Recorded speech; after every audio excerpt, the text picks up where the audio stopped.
Teste ele e veja.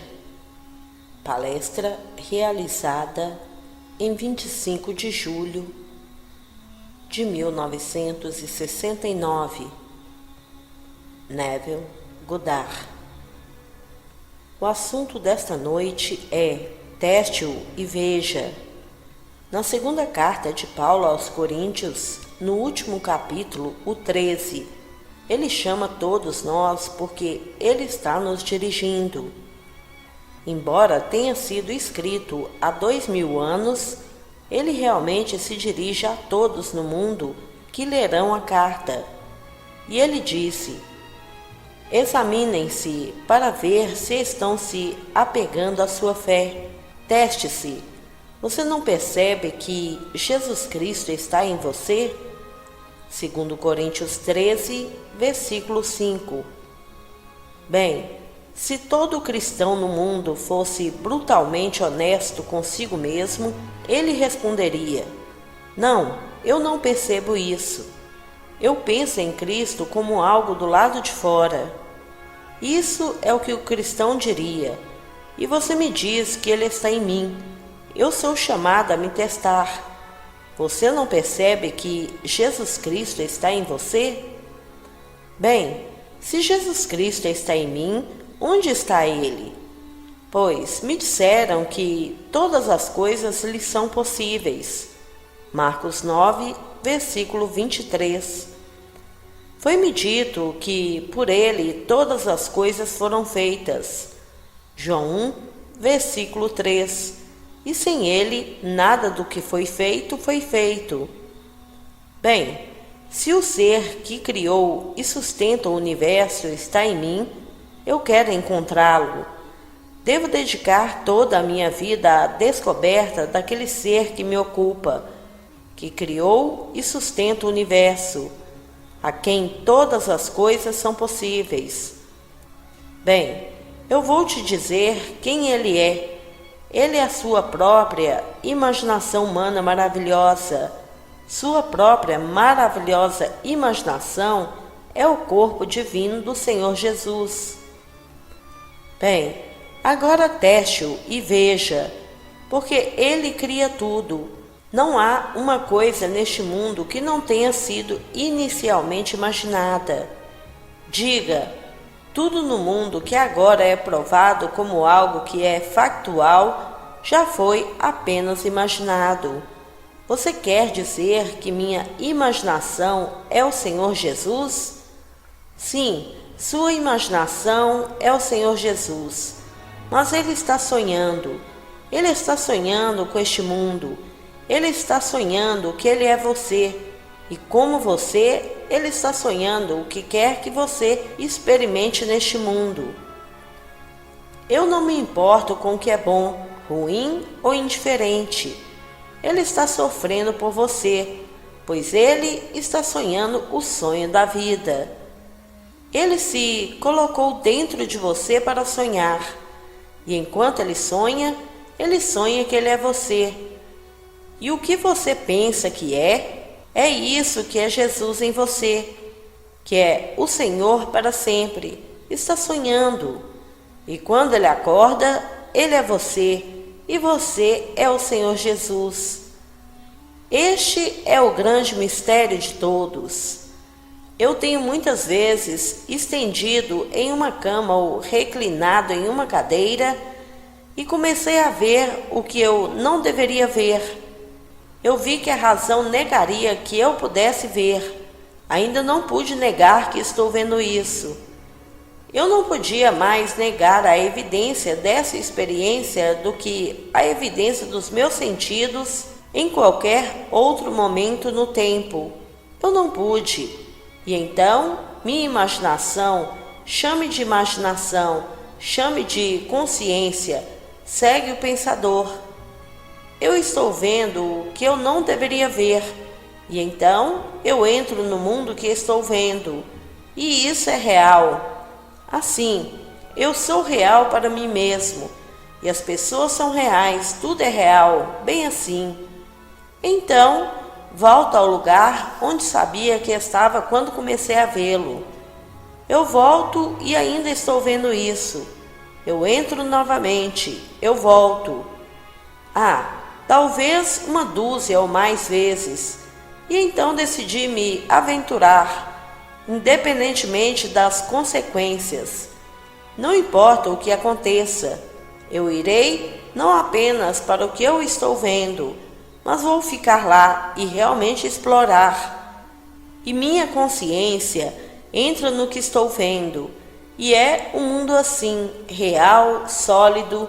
Saio e encontro pessoas, e elas me veem, mas sei exatamente o que estou fazendo. Eu sei onde essa coisa começou. Meu corpo está em uma cama. Eu sei exatamente onde é a cama. É em Beverly Hills, no El Camino. Eu conheço o número, sei tudo. Eu sei exatamente onde está. E, no entanto, aqui estou eu em um mundo como este. E não é este mundo, e ainda assim é este mundo. E então eu digo a essas senhoras: senhoras, isso é um sonho. Essa coisa toda é um sonho. E elas olharam para mim como qualquer pessoa presente aqui esta noite olharia para mim. Se eu dissesse agora mesmo, e eu posso te dizer que isso é um sonho. Se eu lhe disser agora, senhoras e senhores, isso é um sonho, você pensaria: por que eu vim aqui hoje à noite? Este homem insano, ele é louco. Bem, era o que eles sentiam, que eu era louco, e eles ficavam tão longe de mim quanto podiam no corredor. Lá andaram o mais longe que conseguiram, olhando para mim com desconfiança. E eu estou olhando para estas duas adoráveis senhoras graciosas, como você é. Nenhum desejo te machucar, só para dizer que tudo isso é um sonho. E quando chegaram além e se sentiram seguros, quase correram pelo corredor um lindo e belo interior de um luxuoso hotel, e lá fiquei parada em um sonho. Eu sabia exatamente onde coloquei meu corpo em Beverly Hills, em uma rua chamada El Camino. Eu sabia que era uma cama de casal, e minha esposa estava bem ao meu lado.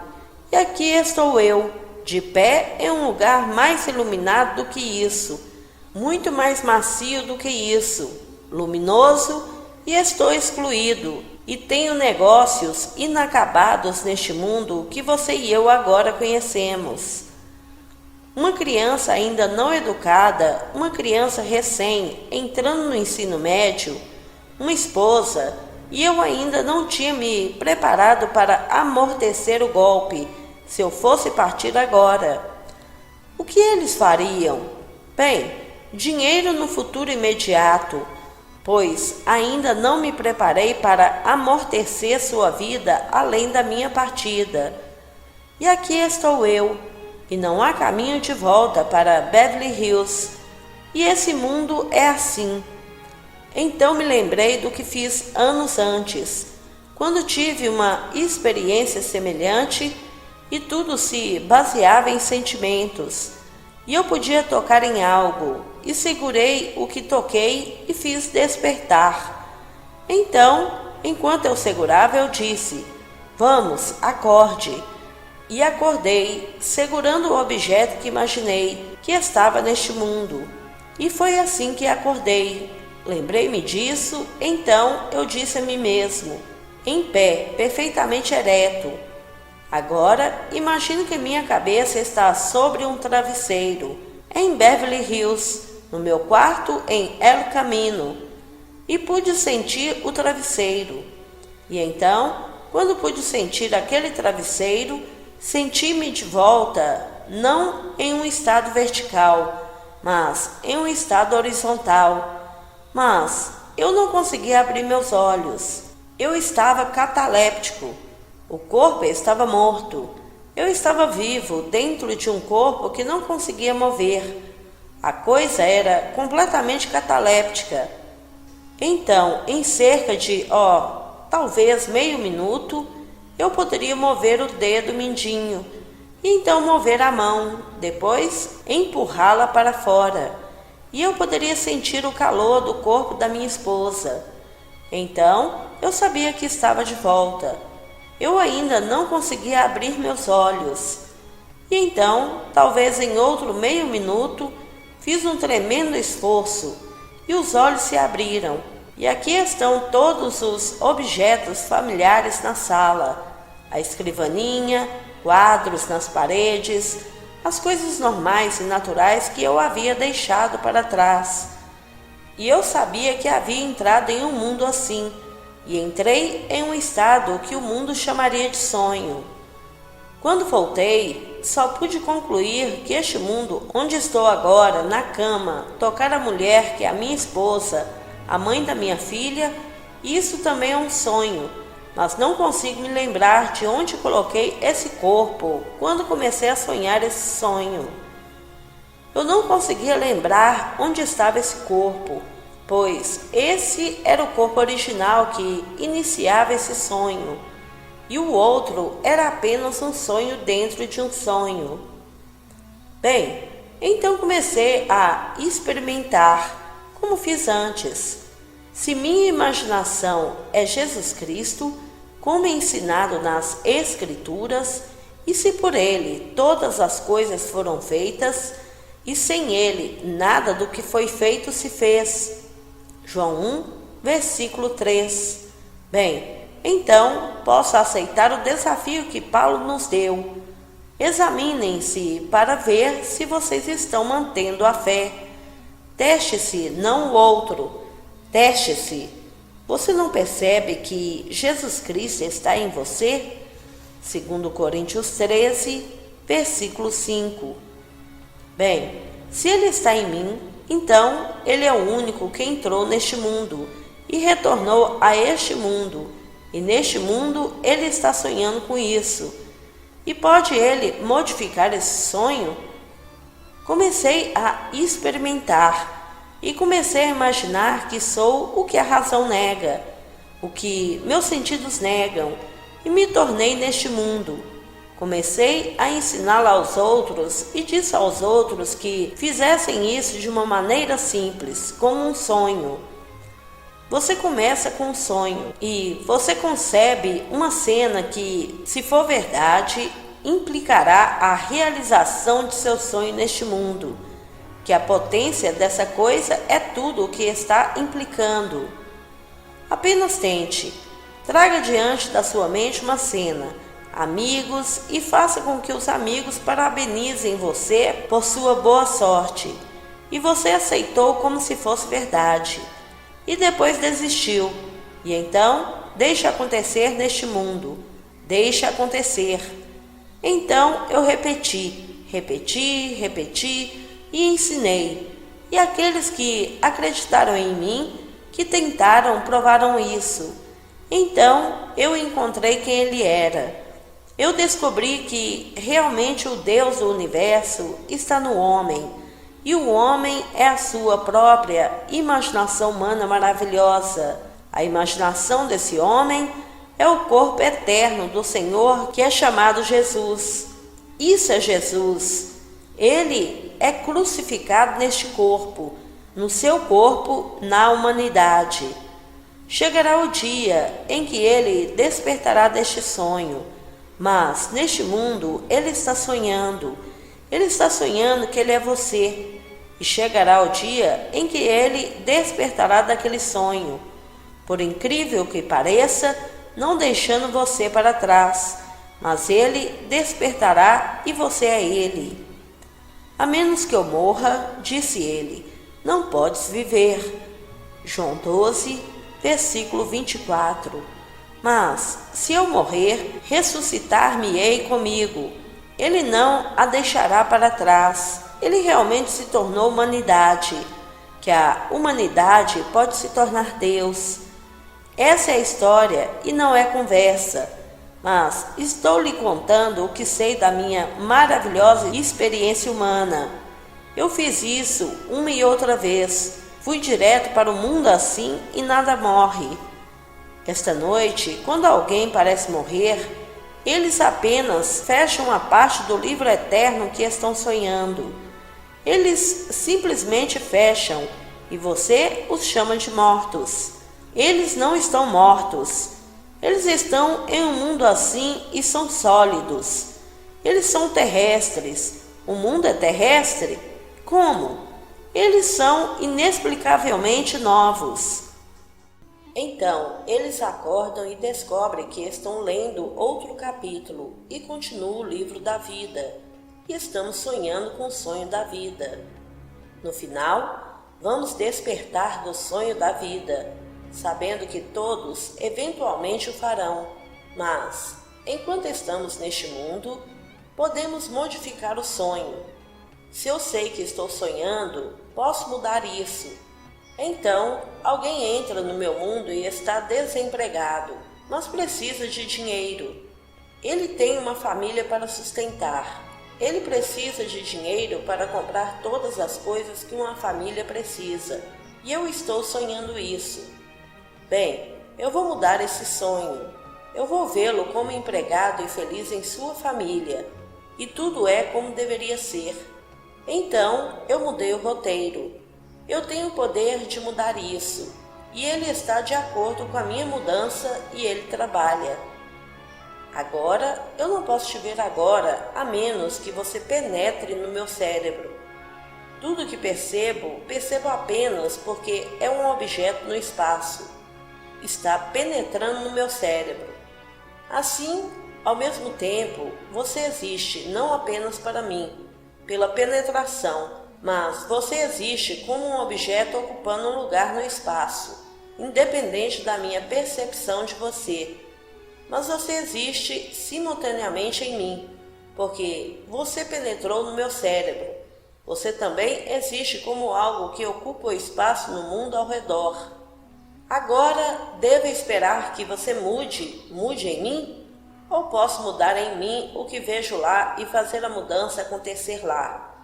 Bem, tente, este é o teste. Se Cristo está em nós, bem, então, espero que os objetos no espaço mudem para que mudem em mim. Ou posso mudá-la em mim, pois você está penetrando no meu cérebro ou não consegue perceber você. Bem, eu vou mudar o que penetra no meu cérebro e é um com o que está no espaço, porque se você mudar isso, mudaria para mim. Bem, agora, se eu mudar você em mim, eu poderia mudar você no outro mundo. Então eu tento e funciona. Eu tento mudar em mim o que os outros parecem ser. Não foi adorável e eles pediram uma mudança. Eles sentiram que não podiam trazê-lo e se viraram para mim. Tudo bem. Então, se ele está em mim e todas as coisas são criadas por ele, e sem ele não é uma coisa feita que é feita.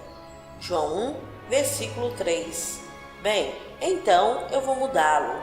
Então, em minha mente eu o representei, ou eles, para mim mesmo, como gostaria de vê-los e como eles gostariam de ver a si mesmos. E então eu não fiz nada, além de simplesmente mudá-los em mim e me convencer da realidade da mudança. E então eles se conformam com isso. Bem, se eles se conformaram com isso, então eu o encontrei. Porque todas as coisas são feitas por ele, e sem ele nada do que é feito. João 1, versículo 3. Então, examine-se para ver se você está se apegando à fé. Teste-se. Você não percebe que Jesus Cristo está em você? 2 Coríntios 13, versículo 5. Leia no capítulo 13 de 2 Coríntios. E não há final mais glorioso do que nesse capítulo, a maior bênção que você poderia ler. E que a graça do Senhor Jesus Cristo, o amor de Deus e a comunhão do Espírito Santo estejam com todos vocês. 2 Coríntios 13, versículo 14. É assim que ele termina essa carta. Você já ouviu uma bênção mais gloriosa? Esteja com todos vocês o quê? A graça do Senhor Jesus Cristo. Bem, graça significa um presente imerecido, injustificado, um presente maravilhoso e completo que ninguém jamais poderia ganhar, o dom do Senhor Jesus Cristo. Então, ele vem para o amor de Deus. Eu não posso conceber isso, é infinito. Ele é infinito em seu amor, e então, na comunhão do Espírito Santo, nos tornando todos um. Essa é a bênção. Mas esse desafio no 4º versículo é quando ele pergunta se você não percebe que Deus, ele o chama, Jesus Cristo, está em você. Você não percebe que Jesus Cristo está em você? Bem, você pergunta aos cristãos do mundo, e se eles forem brutalmente honestos, eles diriam a você: não, eu não percebi isso, mas agora teste-o. E quando você testa, você o encontra. E depois que você o encontrar através de testes, eu lhe farei uma promessa. Você vai ter a experiência de Jesus Cristo. E tudo dito sobre ele na Bíblia, você o terá em experiência de primeira pessoa, singular, no tempo presente. E você saberá que você é o Senhor Jesus Cristo, que Deus realmente nos tornou, para que nos tornemos Deus. Essa é a história. Então, quando sentado em uma cadeira ou deitado em uma cama, e aconteceu comigo tantas vezes, eu vejo um mundo que é tão real, e eu não deveria ver esse mundo, porque se eu estou vendo o que eu deveria ver as paredes, a imagem que eu conheço, as coisas, os objetos que eu conheço que estão nesta sala. E eu não estou vendo essas coisas. Eu estou vendo um mundo completamente diferente. E então algo se move dentro de mim, e minha consciência segue minha visão. E eu entro no mundo que estou vendo. Eu entro. E então eu permaneço nela por tempo suficiente para ter isso perto de mim. E este mundo está completamente fechado. No entanto, este mundo é tão real quanto este mundo. E me vejo me movendo neste mundo. Eu caminho, e é tão real quanto este mundo. Agora, ontem à noite, um amigo meu que está aqui esta noite, tendo ouvido esta minha história um pouco atrás, ele me contou de uma experiência sua, e foi realmente uma experiência emocionante. Vou pedir-lhe para tomar a plataforma e dizer-lhe o que lhe foi dito quando ele se sentou em um bar em um dia quente de verão. Eu vou pedir a ele para manter isso no essencial, não para embelezá-lo e nem para tentar interpretá-lo, só para contar o que foi dito a ele por alguém que teve essa experiência. Verne, você vai pegar a plataforma? Verne diz: eu tenho as palestras de Neville há 4 ou 5 anos em São Francisco e moro a cerca de 55 ou 57 milhas da península. Foi no verão passado, pouco antes de Neville chegar a São Francisco, que eu estava levando algum material para os correios por volta de 5 da tarde. E estava voltando para minha casa pelo distrito comercial e vi à porta um bar aberto. Era um dia muito quente e eu pensei: em uma tarde como esta, uma coisa boa que eu poderia ter agora na minha experiência seria uma garrafa de cerveja gelada. Então eu estacionei meu carro e entrei nesse bar. Eu notei que ele havia sido redecorado. Eu já havia estado neste lugar antes, mas não por vários meses. Havia novos painéis de couro ao redor das paredes com taxas de metal. Havia banquinhos novos e o chão estava todo refeito. Era muito atraente e um lugar muito agradável para se sentar. E o bar tinha sido modificado um pouco para torná-lo bastante em forma de L. Percebi que todos os assentos estavam ocupados, exceto pelo extremo onde a pequena perna do L estaria. Então fui até lá para encontrar um lugar, e havia 2 bancos, mas a que eu não pude ocupar porque havia um cinzeiro ali que continha um cigarro, e havia um copo. Alguém estava ocupando aquele banquinho. Então peguei o único que pude, que estava ao lado da parede, imaginando quem poderia estar no banco ao lado do meu. Em alguns momentos, um homem voltou do lavatório e sentou-se ao meu lado. Ele tinha cerca de 1,85 m, era de cabelo limpo e solidamente construído, uma pessoa de aparência agradável. Mas não é meu costume procurar companhia em bares. Eu não queria conversar com ele, mas ele queria falar comigo. Eu não fui rude com ele, mas respondi tudo o que ele disse em monossílabos, para indicar que preferia conduzir meus negócios sozinho. Mas ele insistia em falar comigo e queria saber se eu era engenheiro, porque eu moro naquela parte da península onde há muita indústria eletrônica. Eu disse: não, eu não sou engenheiro. Bem, o que você faz? Ele perguntou. Eu disse: eu sou escritor. E o fato de eu ser escritor provocou algo nele. Ele tinha ido àquela porção da Califórnia, onde se tem fama de antigos tesouros, e alguns meses atrás ele encontrou algumas moedas espanholas antigas, e ele havia escrito um artigo sobre essas moedas que haviam sido publicadas em uma revista. Ele trouxe isso porque achava que seria de interesse para mim, o que era. E então começamos a conversar um pouco mais. E ele disse: sabe, essa é a parte dos Estados Unidos onde muitas dessas pessoas que estão interessadas em objetos voadores não identificados. Você acredita nessas coisas? Eu tive que dizer que eu não tinha nenhum sentimento de um jeito ou de outro sobre isso, porque eu não tinha nenhuma experiência com eles. Mas eu disse: eu posso lhe dizer algo de interesse se você estiver interessado nesse tipo de coisa. Eu era o oficial de pessoal da Força Aérea dos Estados Unidos em 1952, em uma grande estação de radar perto das cidades gêmeas de Minneapolis, e tínhamos o radaroscópio funcionando 24 horas por dia, pegando coisas do céu, como parte de nossa vigilância sobre a fronteira canadense. Eu disse: nossos homens costumavam passar boletins meteorológicos para aviões comerciais porque eles notavam com antecedência essas coisas.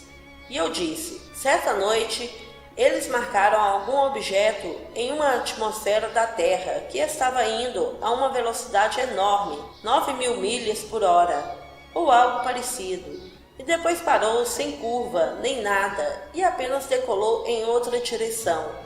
Eu disse: esse é o limite da minha experiência com objetos voadores não identificados. Fizemos uma impressão fotográfica do que apareceu no radaroscópio e enviamos para Washington, que foi a última vez que ouvi sobre isso. Nossa conversa parou naquele momento, então ele disse: você sabe que quando eu estava na guerra, eu era fuzileiro naval, e eu estava no Teatro do Pacífico, e eu fui ferido na perna lá, e fui levado a um hospital no Japão. E uma noite, enquanto eu estava na cama do hospital no Japão, eu tive um sonho. E de repente ele disse: eu acordei nesse sonho, e eu me vi em um grande e lindo salão de baile. E havia muitos casais que estavam dançando com uma música muito majestosa.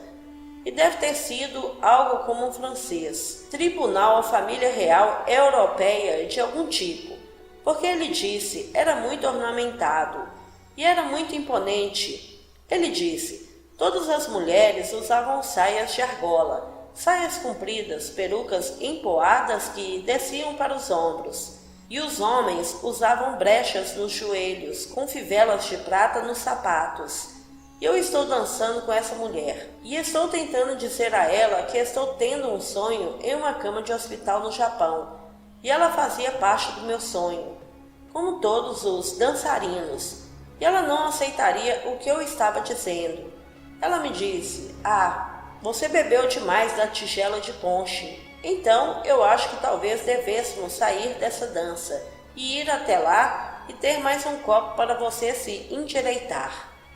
Então eles se separaram dos outros dançarinos e ele, protestando, foi junto com ela, tentando dizer a ela que ele acreditava que ele era sincero no que ele estava dizendo a ela, e ela não aceitaria isso. E ele começou a obter um pouco alto e finalmente foi notado por outros dançarinos, e alguns dos homens se separaram e vieram ver o que estava acontecendo. Ela lhes disse: esse homem está fora de si e insiste em que isso é um sonho, que todos nós somos figuras de sonhos, e insistiu nisso. Ele disse: naquele momento eles começaram a se mexer em mim como se estivessem me dominando e me prendendo, porque eu estava criando um tumulto assim. E então ele disse: puf, era como fumaça, e todos desapareceram, e eu estava de volta à minha cama no Japão. Foi então que contei a história de Neville e achei que seus sonhos iam cair de sua cabeça porque ele não tinha ouvido falar dessa experiência de mais ninguém. Neville, obrigado, Verne, obrigado, muito obrigado. Agora, aqui você ouviu isso de alguém que foi dito em um bar. Se eu disser que você é toda a figura do meu sonho, você consideraria completamente insano. E, no entanto, não retratarei uma palavra. Você está me sonhando e eu estou sonhando com você.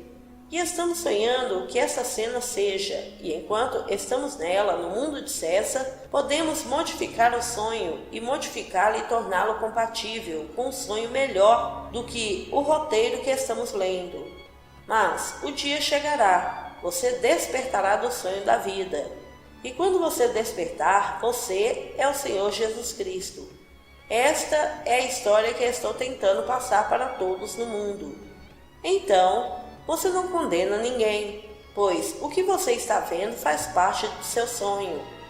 Agora teste e veja. Mas a você é dito neste 13º capítulo, teste a você mesmo.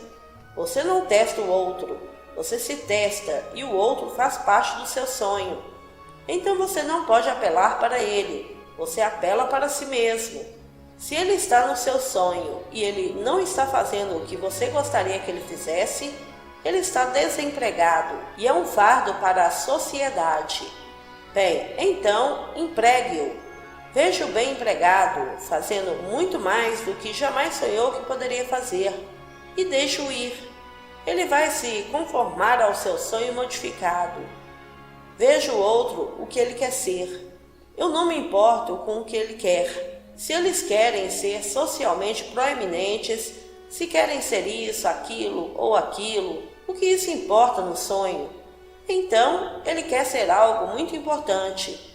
Isso tira alguma coisa de você? Não.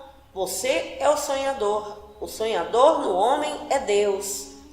Agora, há 3 manuscritos antigos sobre o início da Bíblia. Eles são conhecidos apenas por letras. Falamos do manuscrito J, do manuscrito E e do manuscrito P. Os eruditos não sabem quem são. Eles são todos atribuídos a uma figura mitológica chamada Moisés. Mas, no entanto, no livro de Gênesis é apenas J, E e P. E eles o chamavam Jeová, Elohim, e o sacerdote, mas o manuscrito começa com o capítulo 15 do livro de Gênesis. Não menciona os primeiros 14 capítulos. Não tem nada a dizer sobre a chamada criação e dilúvio. Começa com Abraão, antes que o nome fosse Abraão, quando seu nome era Abrão. Esse é o capítulo 15, e neste capítulo ele pede um filho. Ele disse: eu não tenho filho. Por que você não pode me dar um filho? E o filho nascido na minha casa de escravo será meu herdeiro. E o Senhor lhe disse: ele não será o teu herdeiro, o teu próprio filho será o teu herdeiro. Gênesis 15, versículo 3. Então o Senhor Deus fez cair um sono profundo sobre Abrão, e Abrão dormiu. Gênesis 15, versículo 12. Agora, nada é dito que ele tenha acordado. Abrão dormiu e o Senhor lhe disse: vocês serão escravos por 400 anos. E quando você sair, você terá uma abundância além do que você tem antes do sono profundo que cai sobre você. E você sofrerá. Você será escravo durante este sono. Este é o capítulo 15 de Gênesis. Gênesis 15, versículo 13 e 14. Posso te contar? Você é Abrão falando. Os 400 não significam 400 anos, como mediríamos o tempo. 400 é o valor numérico da última letra do alfabeto hebraico, que é Tav. O valor simbólico disso é uma cruz.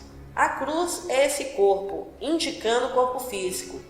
Esta é a cruz, o Tav, os 400 que você veste. E até que você finalmente tire no último momento, você é escravizado. Você é escravizado pela cruz que você veste. Você executa todas as suas funções. Não importa o quão poderoso você é. Você não pode pagar ninguém ou ordenar que alguém execute para você as funções normais e naturais dessa cruz. Você deve assimilar e eliminar e fazer tudo o que o corpo exige. E você não pode entregá-lo a outra pessoa para fazer isso por você. Não importa quem você seja. Então, este é o corpo de escravos que Abraão usa. E quando ele sair desse sonho, ele será aumentado 100 vezes. Qualquer que seja o poder criativo que você possuía antes de sua descida a esta vestimenta, ela será aumentada 100 vezes. Seja qual for a sabedoria que você possuía antes da descida, 100 vezes. Então, isso é Deus. É Deus quem está tocando todas as partes. Aqui temos uma jogada, e você e eu não evitaremos o jogo. Nós lemos e jogamos. Agora, para desempenhar um papel, um bom ator deve, até certo ponto, sentir a parte que ele está jogando, e com a melhor de sua habilidade, identificar-se com o personagem que ele está jogando. Ele deve fazer isso. Então, Deus não está fingindo que ele é você. Ele teve que esquecer completamente seu poder infinito e assumir as limitações de você, a fim de tocar como você deveria ser tocado. Então, Deus não está fingindo que ele é homem. Ele se tornou homem, aquele homem pode se tornar Deus. Essa é a única maneira que Deus poderia realmente estender seu próprio ser, seu maravilhoso ser. Então, você é o Deus das Escrituras. Você é o Deus do universo. Você foi o Deus que criou os céus e sustenta os céus para um propósito divino. E quando a brincadeira acabar e todos nós despertarmos do sonho, nos conheceremos, pois você e eu nos conhecemos como os irmãos antes de descermos. Eu te conheci e te amei além dos sonhos mais loucos que o homem poderia imaginar, um amor tão querido, tão terno, que nenhuma coisa na terra poderia se comparar a ele. Foi assim que nós amávamos. E você e eu concordamos em sonhar um concerto e não quebrar o sonho até que terminasse. E quando a coisa toda acaba, e posso dizer-lhe, acabou, não coletivamente, mas é de um por um, porque você é tão único, você não pode ser substituído. Nenhuma pessoa na eternidade pode ocupar seu lugar no corpo ressuscitado do Deus vivo. Nenhum.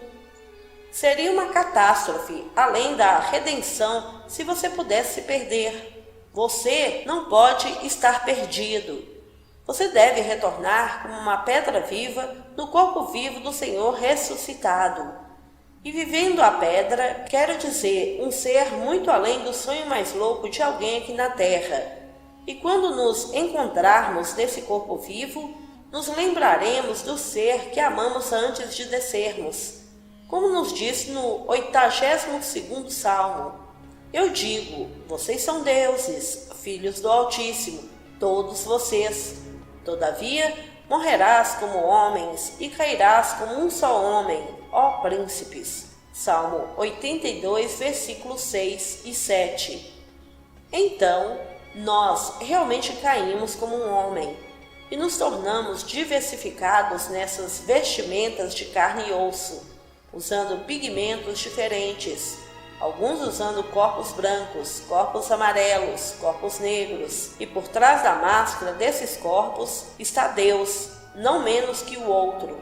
Nenhum por causa do pigmento da pele é menor ou maior, é tudo Deus. Não há nada além de Deus.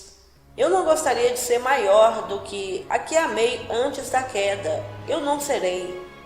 tudo será um. Nós nos aventuramos neste mundo de morte e sairemos dele e retornaremos ao mundo da vida, o mundo eterno. Este é o empreendimento mais maravilhoso do mundo, mas enquanto você usa a máscara, não conseguimos enxergá-la. Agora estou dizendo isso esta noite, não por especulação, não estou teorizando, eu não estou especulando. Eu experimentei a Escritura. Tudo que foi dito nos evangelhos a respeito de Jesus Cristo, eu experimentei desde a crucificação até a descida do Espírito Santo, em forma corpórea como uma pomba. A ascensão, a descoberta da paternidade de Deus, tudo isso eu experimentei em uma experiência de primeira pessoa, singular e presente. E, no entanto, enquanto uso a roupa para contar a história, devo continuar os sofrimentos que a roupa me impõe. Ela envelhece, envelhece, envelhece, enfraquece e eu tenho que suportar. Eu devo suportar esta cruz até o fim. Bem, como Paulo disse no 8º capítulo de sua carta aos Romanos, eu considero que os sofrimentos do tempo presente não valem a comparação com a glória que será revelada em nós na revelação de Jesus Cristo. Romanos 8, versículo 18. Quando Cristo se revela em nós, como nós, o que importa o que sofremos através da peça?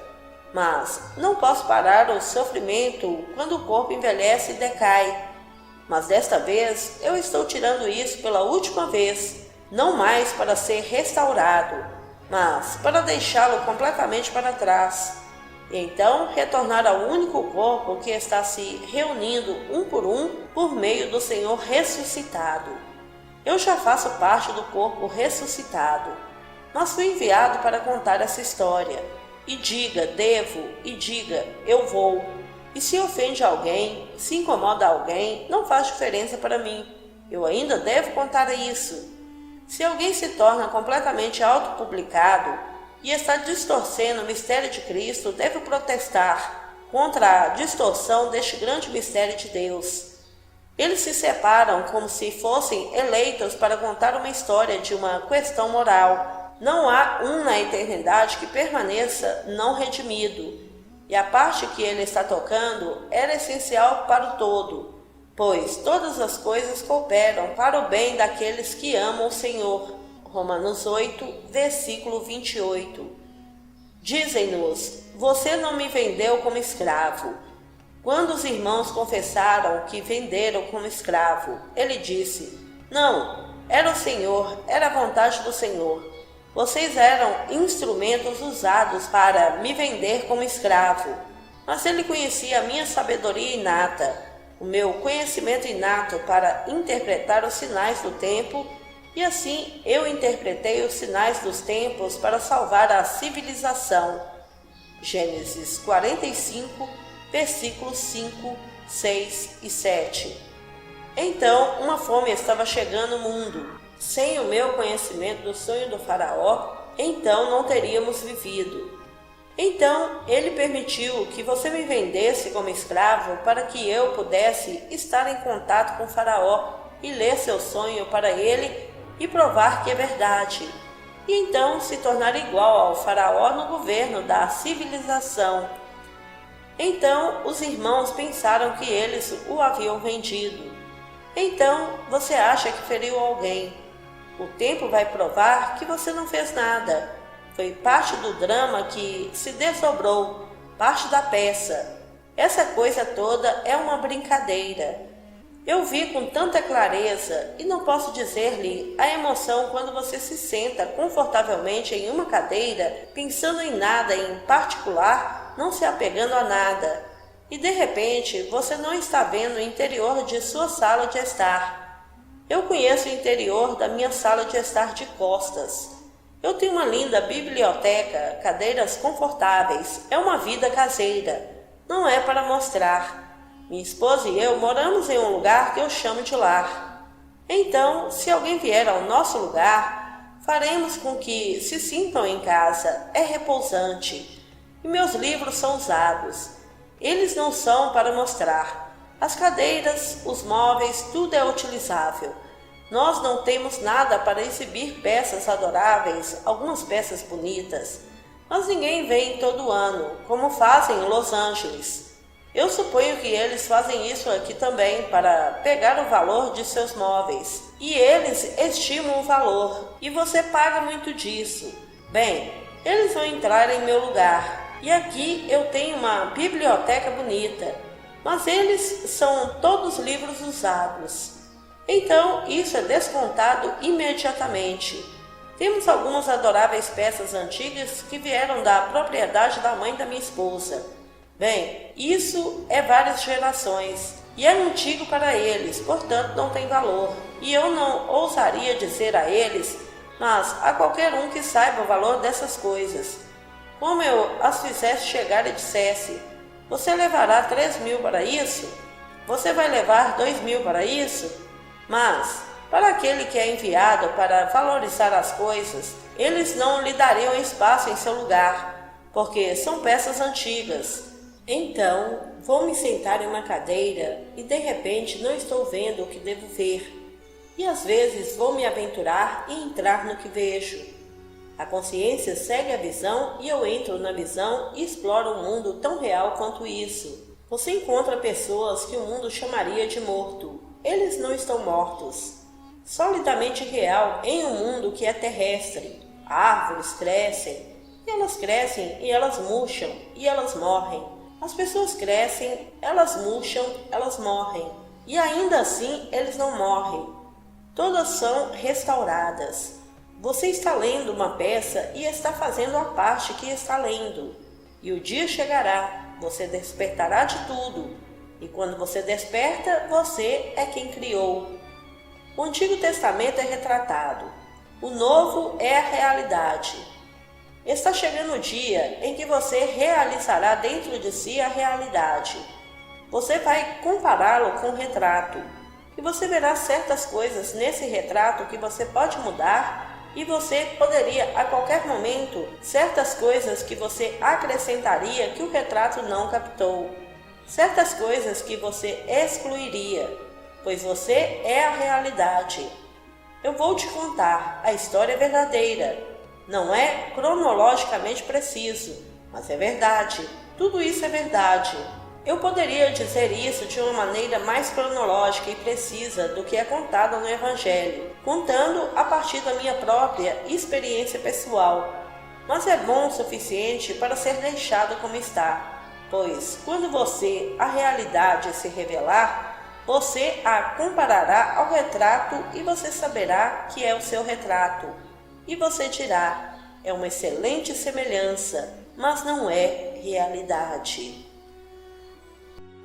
Amado irmão, se você ainda não é inscrito em nosso canal, se inscreva, ative o sininho de notificações e compartilhe esse vídeo com nossos irmãos a terem esse conhecimento.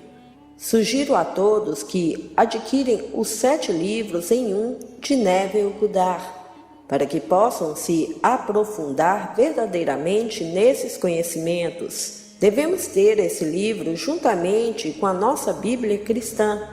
Esse livro tem toda a informação que todos necessitam para compreender a Bíblia.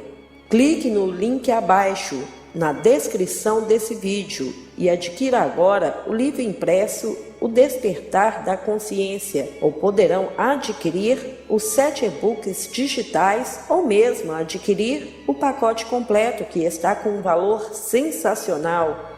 Adquira agora para que possa ter o discernimento que tanto almeja, passo a passo nos 7 livros. Muita paz e luz a todos. Namastê.